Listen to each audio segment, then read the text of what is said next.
Modifying data in Cassandra. Cassandra के अंदर data को मॉडिफाई किस तरह किया जाता है, ये मेरी स्क्रीन के ऊपर आप देख रहे हैं। जैसे कि हमने क्रिएट किया हुआ था एक टेबल, उसके बाद हमने डाटा इंसर्ट किया है, फिर update data. Update data basically जो है ना, ये मॉडिफाइड डाटा ही की एक दूसरी आप नाम उसे दे सकते हैं कि दूसरा नाम अपडेट डाटा या मॉडिफाइड डाटा, ये सेम ही एक वो है।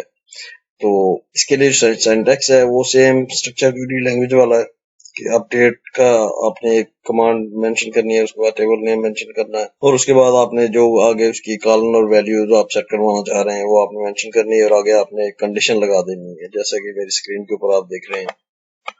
ये देखें, अपडेट की कमांड है, टेबल है, फिर उसके बाद सेट, इसका सिंटैक्स है एक सीक्वल के अंदर, फिर उसके बाद आगे कॉलम नेम बताया गया है, फिर कॉलम नेम के आगे उस सेकंड कॉलम नेम और उसकी वैल्यू बताई गई है, फिर कंडीशन बता दी गई है कि एम्प्लॉय आईडी जहां भी 1 होगा वहां ये इम्प्लीमेंट हो जाएगा। वो सारे रोज जो है ना इफेक्टेड होंगे, उसके स्पेसिफिक कॉलम्स की ये वैल्यूज इफेक्ट होंगी, अपडेट हो जाएंगी या मॉडिफाई हो जाएंगी जहां जहां ये कंडीशन जो है ना मैच करेगी।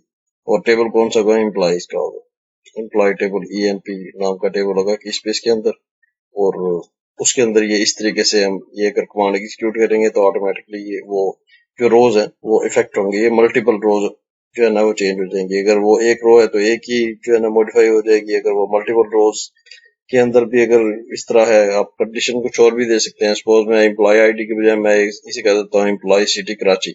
अगर मैं एम्प्लॉय सिटी कराची यहाँ पे मेंशन करूंगा तो ऑटोमेटिकली अब जहां जहां सिटी कराची होगा वो सारी की सारी रोज इफेक्ट होंगी उस टेबल के अंदर, क्योंकि एम्प्लॉय आईडी हमारा एक प्राइमरी इंडेक्स होता है। तो इस केस के अंदर डेफिनेटली वो एक ही रो से मिलेगी और उसे अपडेट कर देगा।